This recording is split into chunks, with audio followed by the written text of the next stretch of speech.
اللهم ارحمنا بالقرآن. بسم الله الرحمن الرحيم. السلام عليكم ورحمة الله وبركاته. الحمد لله والصلاة والسلام على رسول الله سيدنا ومولانا محمد بن عبد الله وعلى آله وصحبه ومن تبعه وموالاه. أما بعد، فقال الله تعالى في كتابه الكريم وهو أصدق القائلين: أعوذ بالله من الشيطان الرجيم. بسم الله الرحمن الرحيم. أو زد عليه ورتل القرآن ترتيلا. وقال النبي صلى الله عليه وسلم: خيركم من تعلم القرآن وعلمه. صدق الله العظيم وصدق رسوله النبي الكريم، ونحن على ذلك من الشاهدين والشاكرين والحمد لله رب العالمين. Bapak, Ibu, Ayah, Bunda, perkenalkan, nama saya Heri Firmansyah atau panggilannya Firman. Saya selaku koordinator TTQ di SD IT Nur Ar-Rahman tahun pelajaran 2020-2021. Ada beberapa hal yang perlu saya informasikan terkait dengan pembelajaran TTQ pada tahun pelajaran kali ini.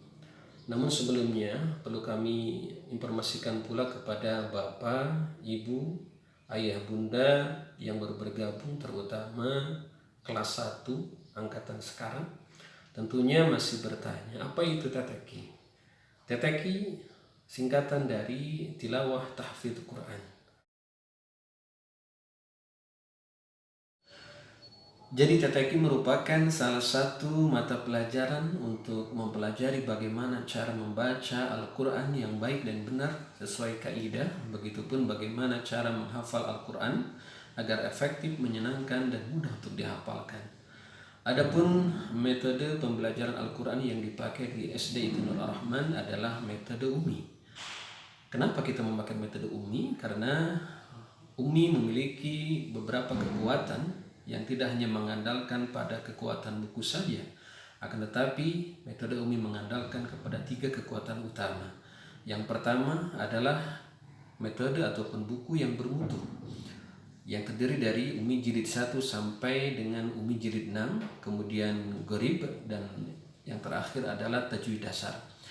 Kemudian kekuatan yang kedua adalah guru yang bermutu, adalah guru yang mustashih dan tersertifikasi menguasai Gharibul Quran dan Tajwid Dasar dan menguasai metodologi pembelajaran.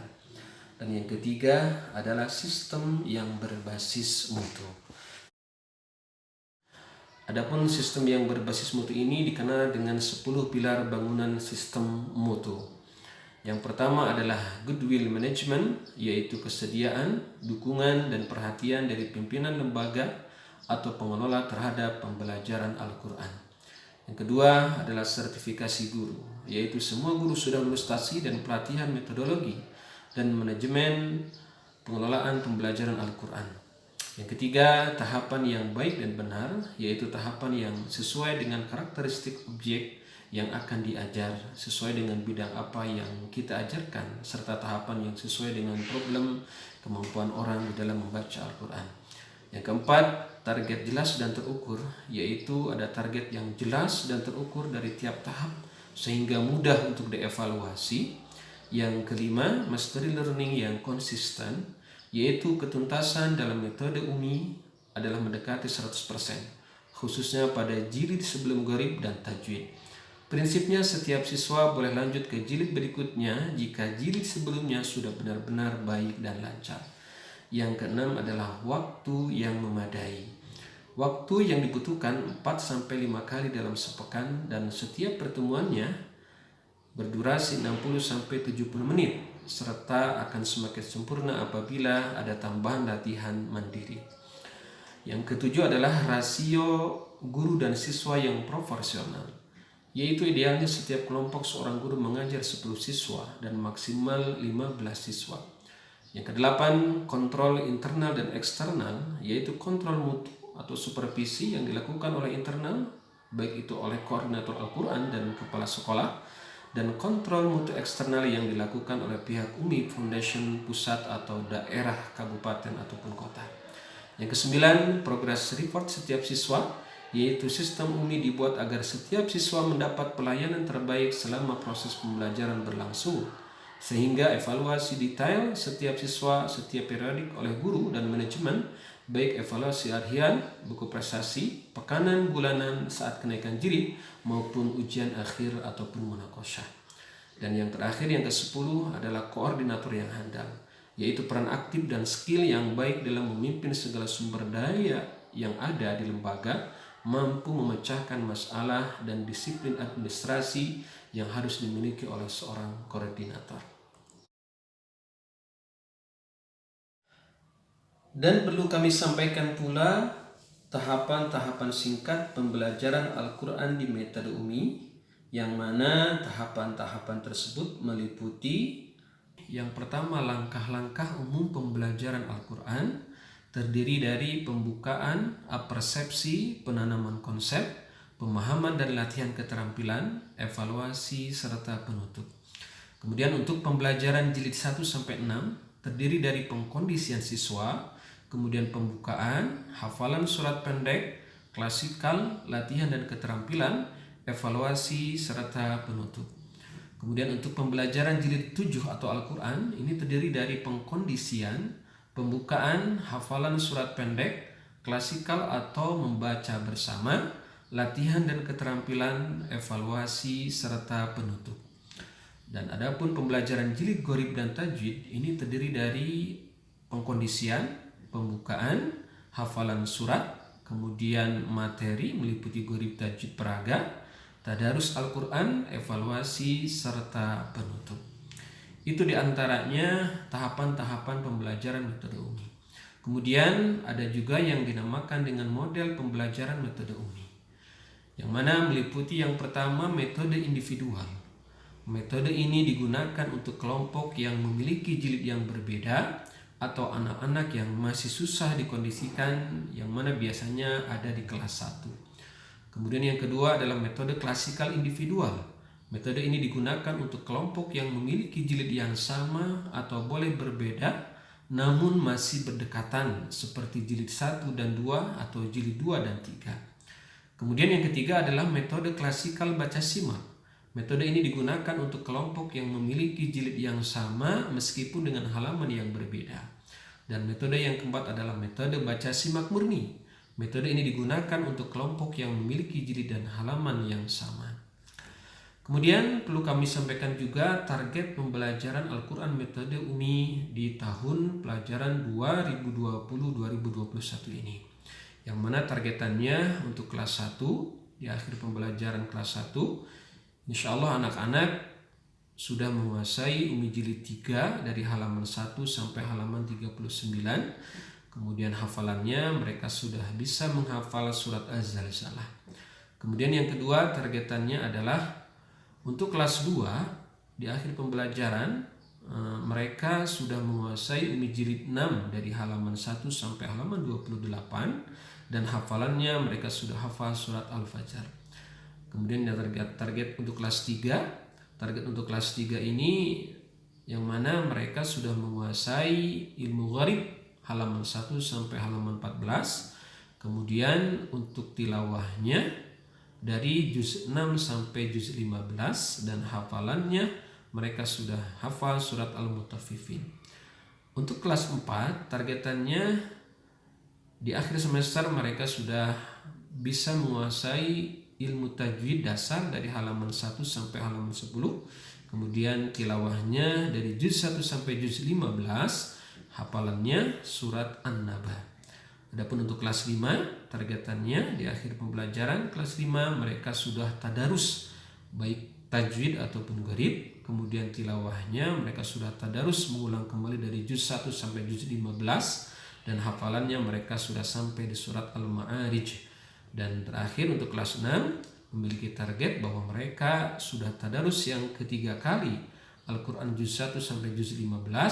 Kemudian gharib tajwid pun mereka sudah mengulang-ulangnya dan hafalannya mereka sudah sampai di pemeliharaan tahfidz juz 29 dan juz 30.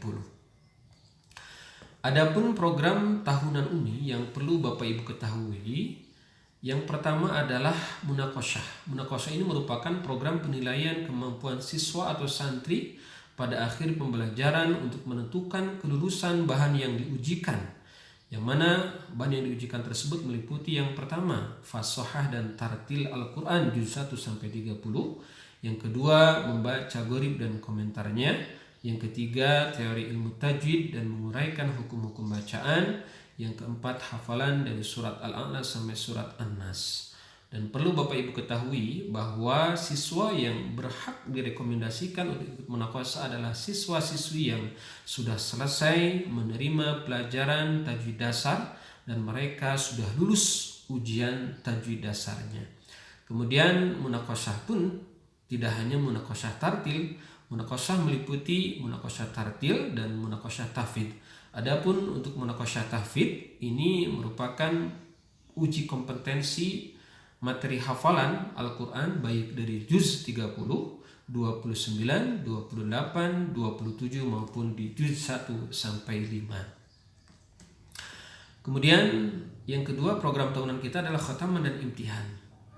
Acara ini bertujuan untuk uji publik sebagai bentuk akuntabilitas dan rasa syukur, dikemas elegan, sederhana dan melibatkan seluruh stakeholder, sekaligus merupakan laporan secara langsung dan nyata kualitas hasil pembelajaran Al-Quran kepada orang tua, wali santri ataupun masyarakat.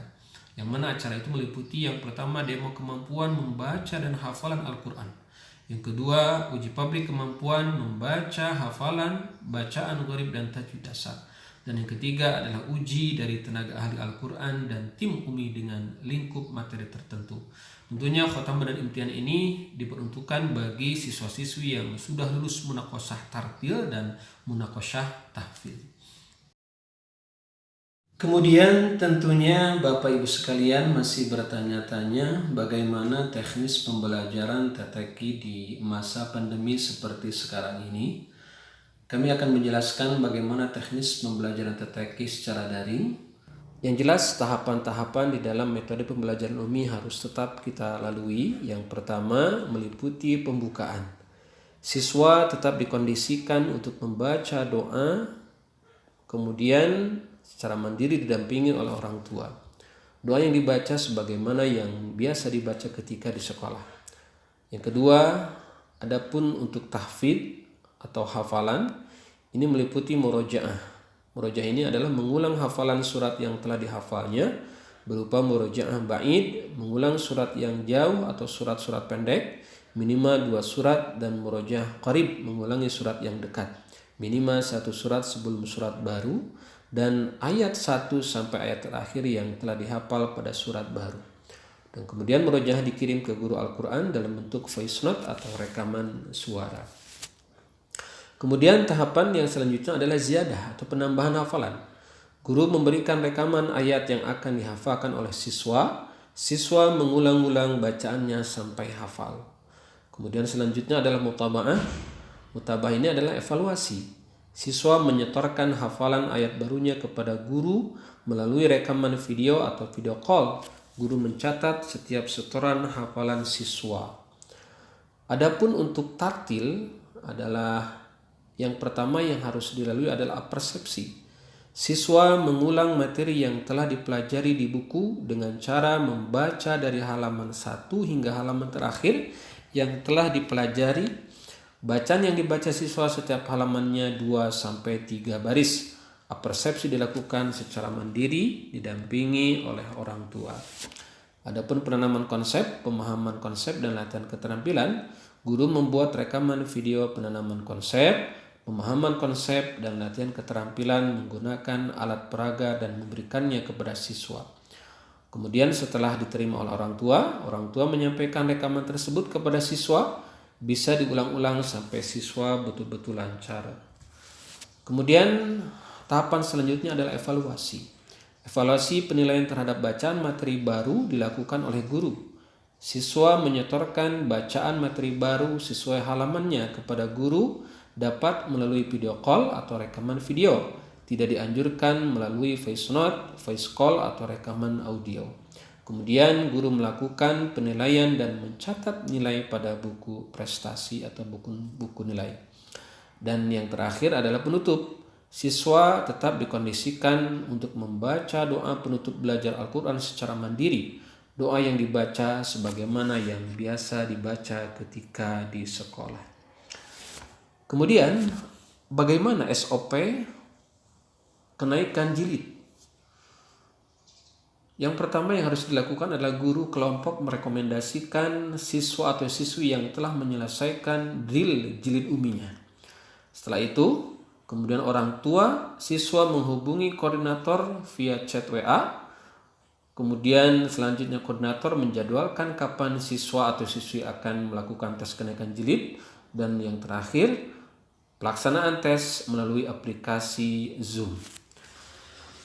Bapak Ibu sekalian, adapun kaitannya dengan model pembelajaran blended learning, tentunya kami dari tim TTQ akan menyesuaikan dengan jadwal wali kelas. Insya Allah akan ada perwakilan guru TTQ untuk tiap levelnya, baik itu melalui Zoom ataupun melalui luring. Bapak Ibu sekalian, kiranya itu saja beberapa informasi yang perlu disampaikan terkait pembelajaran TTQ. Mudah-mudahan Bapak Ibu sekalian bisa memaklumi dan memahaminya. Kalaulah ada beberapa hal yang perlu ditanyakan atau kurang difahami, bisa langsung menghubungi nomor saya di 081312769476. Sekali lagi, itu saja yang bisa disampaikan. Akhirul kalam, billahi fi sabilil haq. Wassalamualaikum warahmatullahi wabarakatuh.